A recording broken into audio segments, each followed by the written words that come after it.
Africa has a long history of slavery, from the Arab slave trade to the transatlantic slave trade. Through time, the demand for slavery kept increasing until it was finally suppressed in the 1900s. Nowadays, it may not exactly be called slavery as it once was, but it has the same conditions.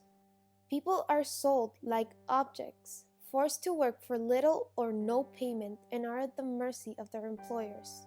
One of the countries that fights against modern slavery today is Rwanda. Rwanda has been prioritizing the end of human trafficking for a long time. In the last couple of years, many government officials have been standing up and making sure that this problem is being dealt with. Rwanda has a population of more than 11 million people. About 2% of the population is living in modern slavery. It may not seem as much, but when doing the math, Rwanda has almost 134,000 people that are being kept and treated like slaves these days.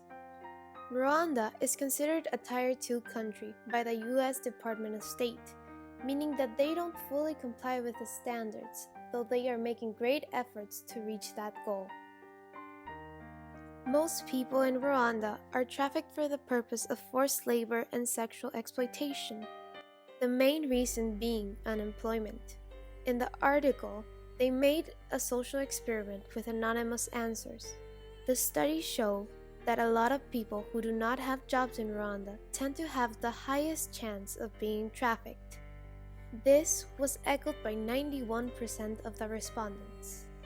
97% said that the students that just graduated are trafficked because they are taking up jobs without thinking about the background. 98% said that the demand for work in agriculture and prostitution led to human trafficking. A large part of Rwanda's economy comes from agriculture. Many of the crops are being grown and harvested by slaves. Sex trafficking is another common reason as to why people get trafficked. Many sex trafficking networks have been found in schools and universities, and it has been often reported that older women push girls into prostitution. Most people that are trafficked don't get the chance to share their story with the world. Luckily, this girl could. In May 2019, Michael Nukrutia interviewed a woman that was trafficked. The article refers to her as the thief Ugnye. The thief was offered a solid job in Western Asia, Kuwait.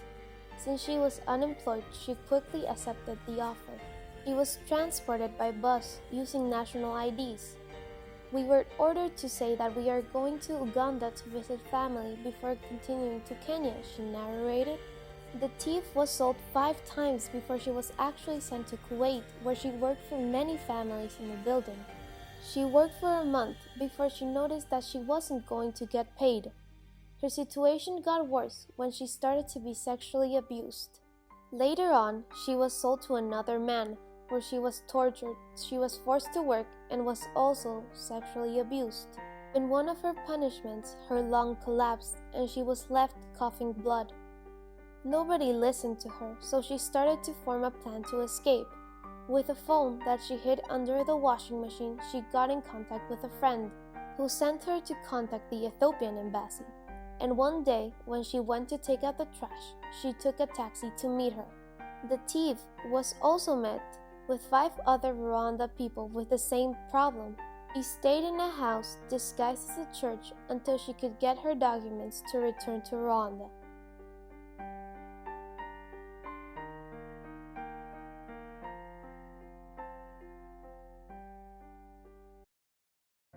The Rwanda government has been stepping up to intervene and prevent the trafficking of people. They conducted some anti-trafficking awareness campaigns at schools and community events, as well as putting them on TV and radio platforms. They made efforts to reduce the demand for slavery by using these campaigns, as well as applying new laws. They also started to train their troops on gender sensitivity, human rights, and trafficking. The Rwanda government has started to make progress to stop human trafficking by setting harsher penalties for the crime. An example would be Law 51, that came out in 2018. In Article 18, it says that if a person is trafficked in Rwanda, the trafficker will be imprisoned for 10 through 15 years and will receive a fine up to 15 million francs. In the same article, it also mentions that if a person is trafficked to another country, the imprisonment for the trafficker increases to 20 through 25 years, and the fine rises up to 25 million francs. Furthermore, in Article 19, it punishes people who don't directly traffic, but those who help out with it. Some examples would be people who fabricate documents or the people who assist to facilitate entry or exit into Rwanda. The NGO Never Again Veronda is the most known and most active organization trying to fight modern slavery in Rwanda.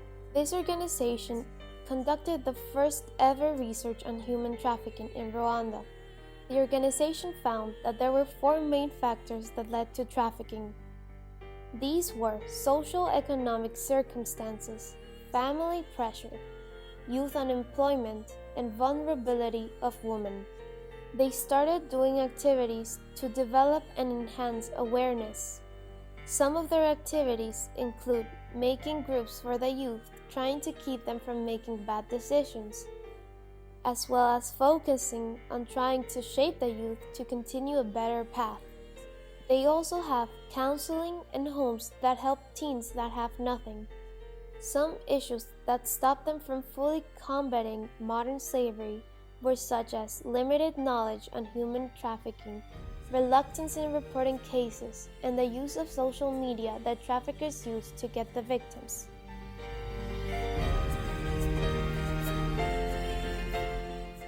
How can you make a stand against slavery? There are many things that a normal person can do to stop modern slavery. Nowadays, it is even easier because we have access to the internet. We can use social media to provide awareness of human trafficking, as well as to encourage some people to make a stand against slavery. Also, with some research, you can find many organizations where you can donate to help fight slavery almost directly. In the organization of Never Again Rwanda, you can volunteer to help with some of these groups, as well as promote peace in the country. If you know that someone is being trafficked, don't stay quiet. Make sure to contact authorities to check the problem out. Like Fannie Lou Hamer said, nobody's free until everybody's free.